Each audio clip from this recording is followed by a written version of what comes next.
What is up, guys? My name's Dante, and thank you very much for watching another video. Sitting here in the shop waiting to open more product, and today we have something really exciting.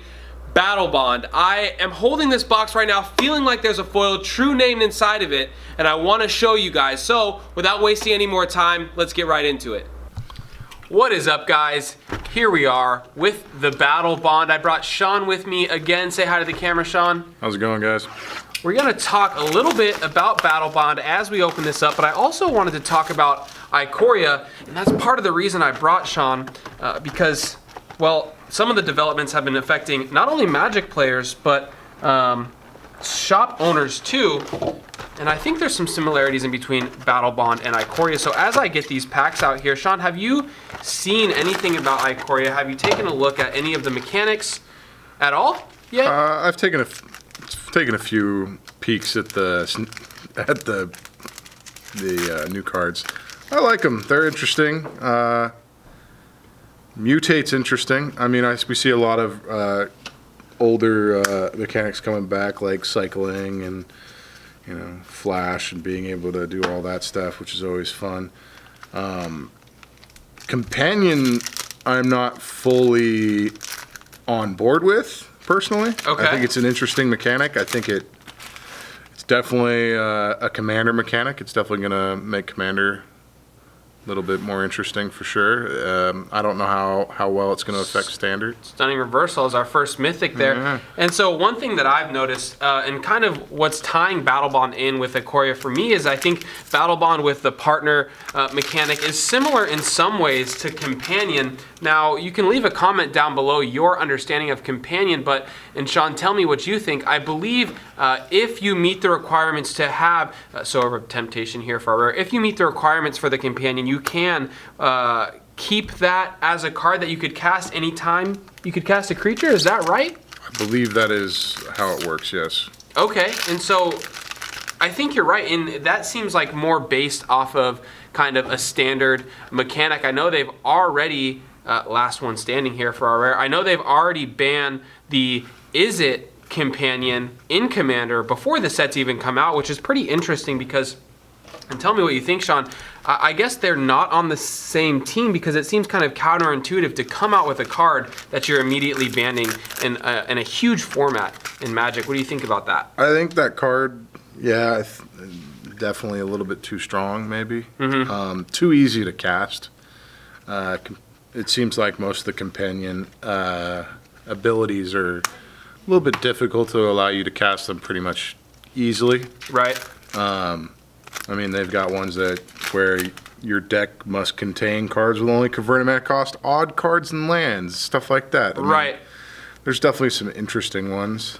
Our first good land here, we got Bountiful Promenade. Ooh, that's good. And this is another reason why I think Battlebond is similar to Ikoria in that it's kind of focused in Commander. As you can see, this enters the battlefield tapped unless you have 2 or more opponents, and what format most often gets played with 2 or more opponents. And so that's kind of the segue for me. And can we find that Is It creature to see the Companion that got banned?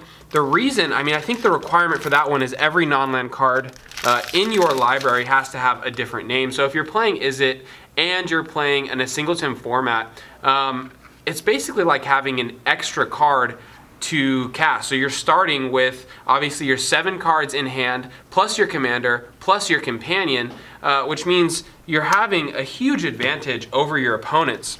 Very big advantage for sure. Right, exactly. That's a whole nother card you're getting for free. So they said no.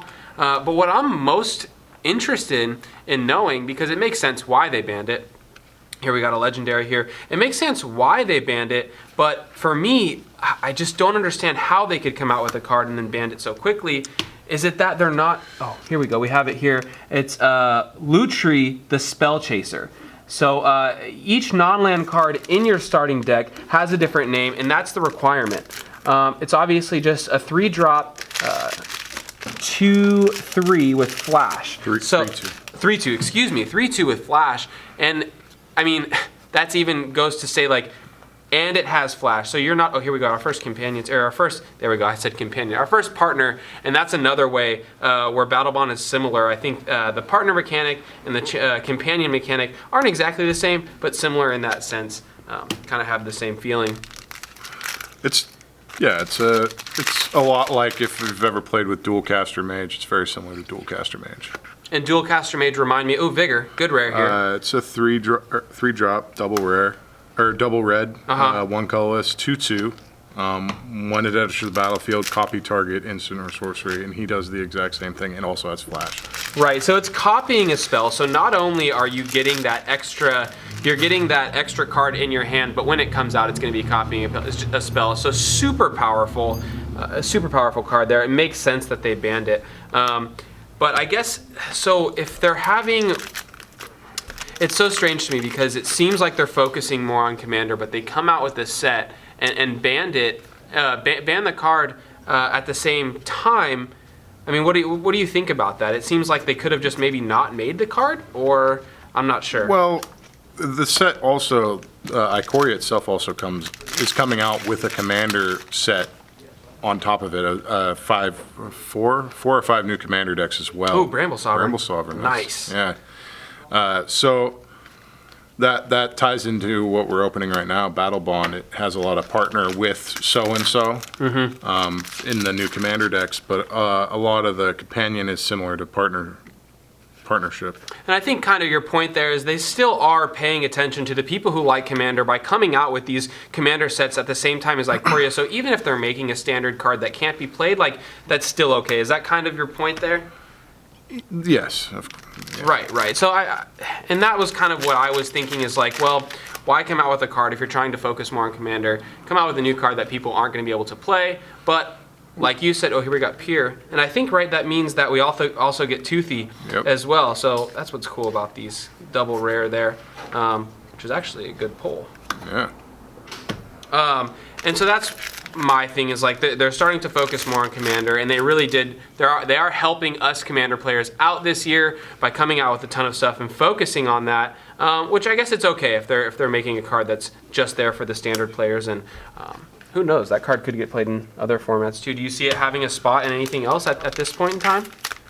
Any other formats? Maybe Legacy. It'd be a little tough in Legacy, but I think it's possible. I don't play enough Legacy to gauge, but double foil rare and the Seedborn Muse in one pack. That's sick. Yeah. I guess I totally forgot about that. So if your foil rare is a partner, you get both as foils? That's correct. That's really awesome. Yeah. And the Seedborn Muse. Maybe Modern. Who knows? That one in particular, the Lorthi, however you pronounce that, Spell Chaser. I mean, honestly, it's would have been pretty interesting to see in Commander. It would have been a little broken though.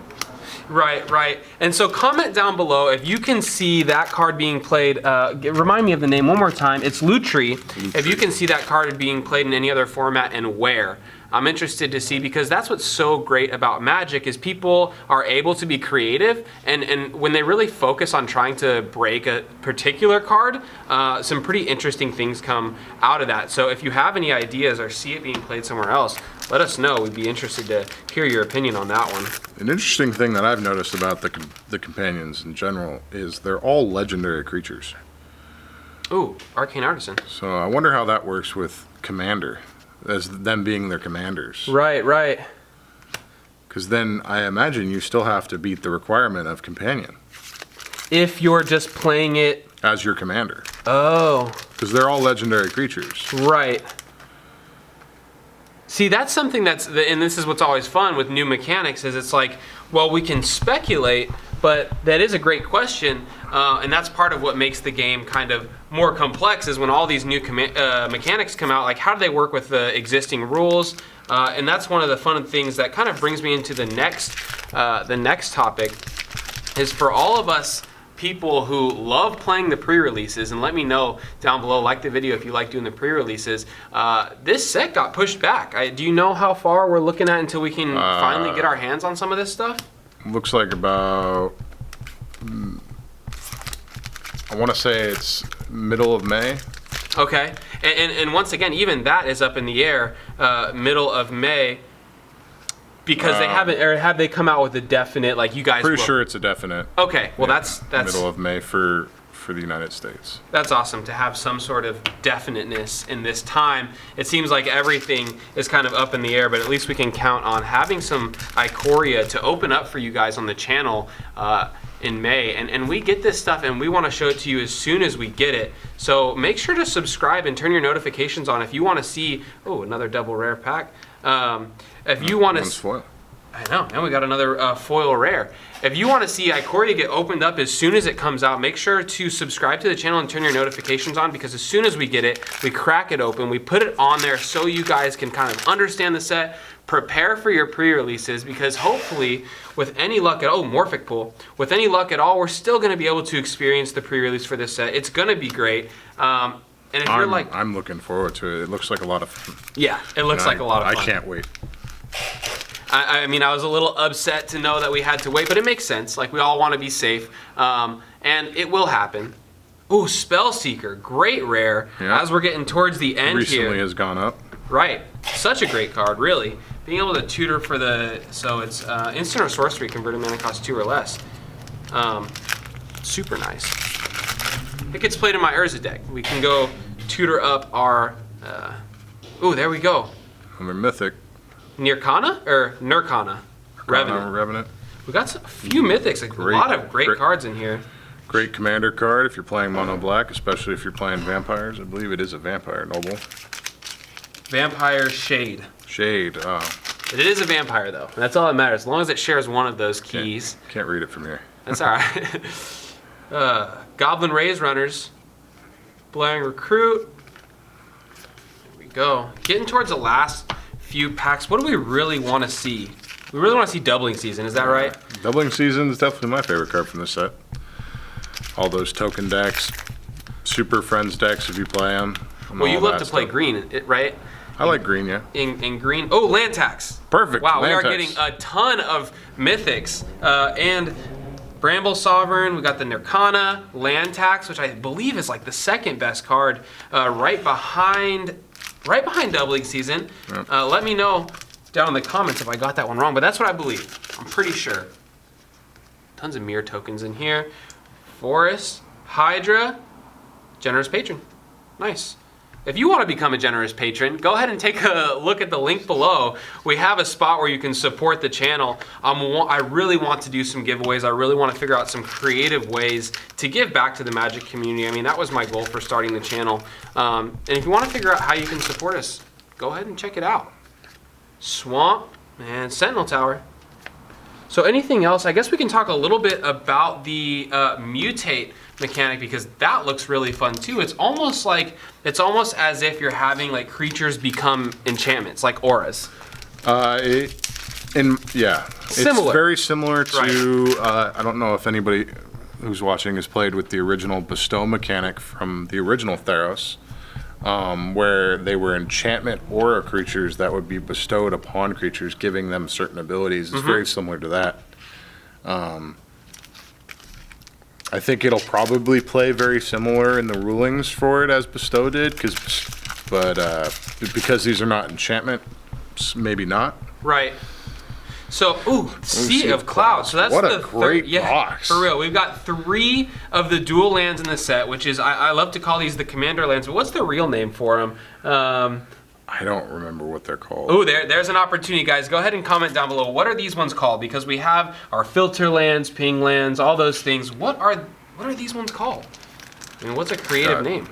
Tango lands, buddy lands. Buddy lands. All different sorts of. Right.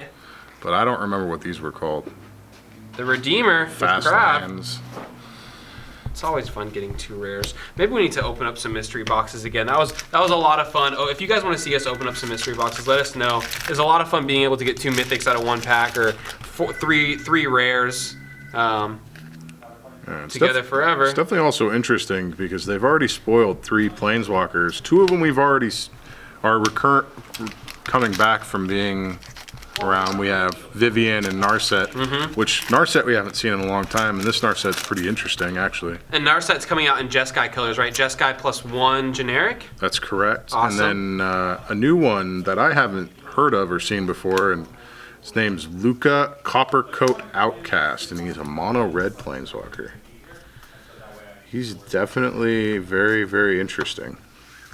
And what's the text on him? We got 3 abilities. The +1 is... +1, exile the top 3 cards of your library. Creature cards exiled this way gain. You may cast this card from exile as long as you control a Luca Planeswalker, which hints at that he might be the Planeswalker deck exclusive, would be my guess.